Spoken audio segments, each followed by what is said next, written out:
హల్లెలూయా! దేవునికి స్తోత్రం. దేవుడైన యేసు ప్రభువారు ఈరోజు మనకు పరిశుద్ధ గ్రంథం నుంచి ఇస్తున్న వాగ్దానము 68వ కీర్తన 19వ వచనం. ప్రభువు స్తుతినందునుగాక, అనుదినము ఆయన మా భారము భరించుచున్నాడు, దేవుడే మాకు రక్షణకర్తయ్య ఉన్నాడు.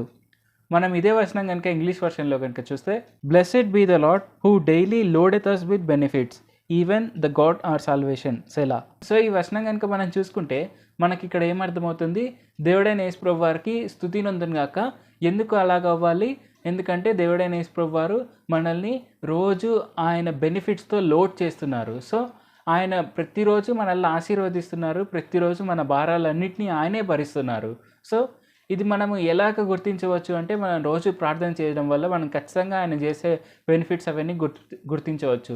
ప్రతిరోజు ఆయన మనకి ఏదో ఒక రకంగా సాయం చేస్తూనే ఉన్నారు, ప్రతిరోజు మనం ఆయన లాభాలను పొందుకుంటూనే ఉన్నాము. సో ఇది మోస్ట్ ఆఫ్ ద టైం మనం రికగ్నైజ్ కూడా చేయలేకపోవచ్చు, కానీ దేవుడైన యేసు ప్రభువారు రోజు మనల్ని ఖచ్చితంగా ఆశీర్వదిస్తున్నారు. ఆయన మనల్ని ఆశీర్వదిస్తున్నారు కాబట్టి మనం ఈ భూమిపైన జీవిస్తున్నాము.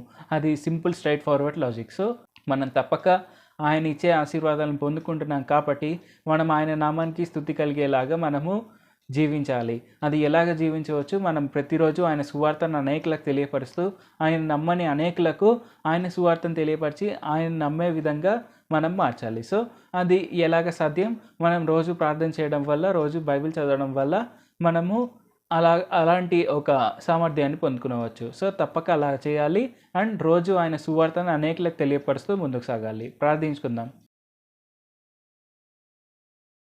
పరిశుద్ధ జీవాధిపతి జీవంగల దేవ యేసయ్య, ఇప్పటి వరకు మీరు మాకు చేసిన ప్రతి ఒక్క మేలుని బట్టి మీకే వందనాలు తండ్రి. ప్రతిరోజు మీరు మమ్మల్ని ఆశీర్వదిస్తున్నందుకు వందనాలు తండ్రి. మీ బెనిఫిట్స్తో మమ్మల్ని లాభపరుస్తున్నందుకు వందనాలు తండ్రి. ఇది మేము రోజు గుర్తించేందుకు సాయం చేయండి. అలాగే మేము మీ కృతజ్ఞతాస్తుతులు చెల్లించేందుకు సాయం చేయండి. అలాగే ప్రతిరోజు మేము మీ సువార్తను అనేకులకు తెలియపరుస్తూ ముందుకు సాగేందుకు సాయం చేయండి. మీ నామానికి స్తుతి కలిగేలాగా మేము జీవించేందుకు సాయం చేయండి.